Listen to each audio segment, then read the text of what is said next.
Minister O'Gorman, it was with great dismay that we watched your response to Senator Sharon Keown in the Shannon last week when she raised the issue of violent and sex-offending adult males in Irish women's jails.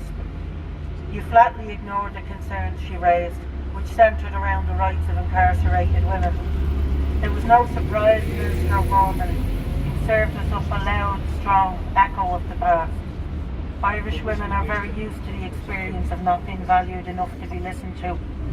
It's been an intergenerational experience. The rights of women have fallen on deaf ears for many centuries on this island, but we're here to tell you women's rights have been ignored long enough in this country. From the cruelty and brutality of the Magdalen laundries and the mother and baby homes, Irish women treated like battery hens by the combined power of a church and state that conspired to withhold contraception from our mothers and grandmothers when it was available for decades elsewhere in the West. From the horror of symphysiotomy, when the pelvises of pregnant women, wide awake and with no anaesthetic, were hacked apart with saws, maiming women for life. All of this, absolutely all of it, centred around the denial of women's bodily autonomy. Note that there was no male counterpart for the homes for fallen women. Ireland never created nor even conceived of homes for fallen men. It was as if our foremothers were impregnating each other or themselves and were treated accordingly. Make no mistake, a woman's body has been a public space for every day of the history of this state, and this day is no different. The optimistic among us might like to think that we've moved on, but the 8th Amendment was repealed in 2018, 3 years after. Can I ask someone to hold this for me, because my hand is just, it's losing out now at this stage. Thank you, thanks girls, just a moment. You see, where am I? The 8th Amendment.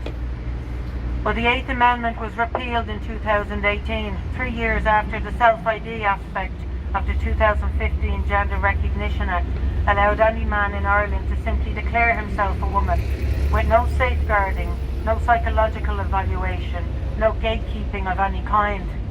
By sleight of hand, the state has given us dominion over our own female bodies, after having withdrawn control over the spaces our bodies occupy.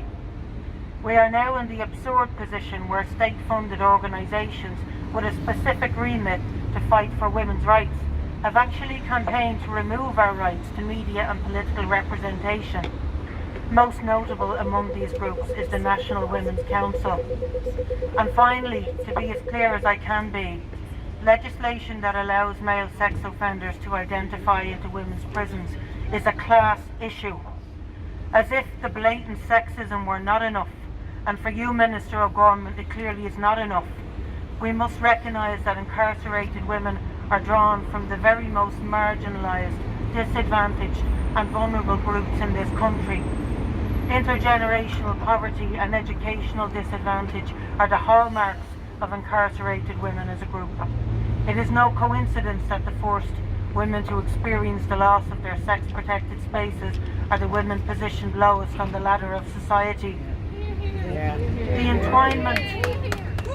The entwinement of sexism and classism is embedded in the history of this nation, and in particular of this city, from the days when one full third of Dublin's population desperately struggled for survival in the fallen down mansions of the rich, where in a spectacular crescendo of cruelty, the employer class achieved its aim by starving the children of the poor in the 1913 lockout we remembered less than a decade ago. The entwinement of sexism and classism is very much our history, and to a large extent our legacy, but it does not have to be our future.